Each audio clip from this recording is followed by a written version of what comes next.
Hi, I'm Holden Caldwell. This is the Holden 15 Forum. The 15 Forum recently posted a follow-up story on the Xcel Energy power outage that caused a toxic belch at the Suncor oil refinery in Commerce City in mid-March. We now report that there were two separate power outages that caused two separate malfunctions at that plant. The first power outage lasted 6 minutes, and the second for 13 hours.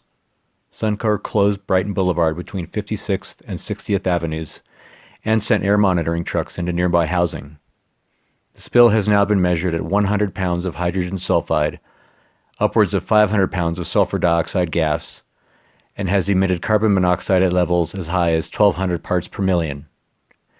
The EPA has no safe limits for hydrogen sulfide. Any exposure is dangerous. The Colorado Department of Public Health and Environment report the release of 75,600 pounds of sulfur dioxide, 150 times their daily dose to trigger an investigation. That was the 6-minute outage. I quote, "Since 2013, state regulators have opened 5 cases against Suncor for possible air quality violations.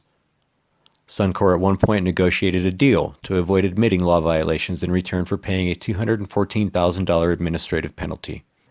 We decided to take a closer look and started at the 685 truck stop and steakhouse immediately adjacent to the refinery. I can't report on the inside of the establishment. I didn't have to go to the bathroom.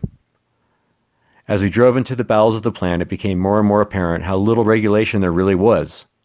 Not that we were looking, but not a lot of orange vests or hard hats to be seen around. Things were pretty deserted, actually, so we soon lost interest and turned around heading back toward Boulder.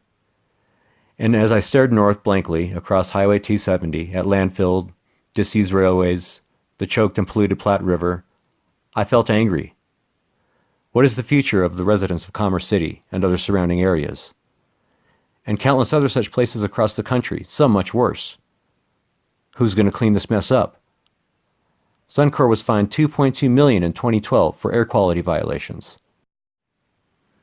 With the Trump administration ready to exploit every last drop of fossil fuel in the galaxy in his term, places like the Suncor refinery will continue to pay their filthy way, and agencies like the EPA and its newly weakened state will be powerless to stop the payoffs, and refineries like Suncor will continue their act in the communities they operate in.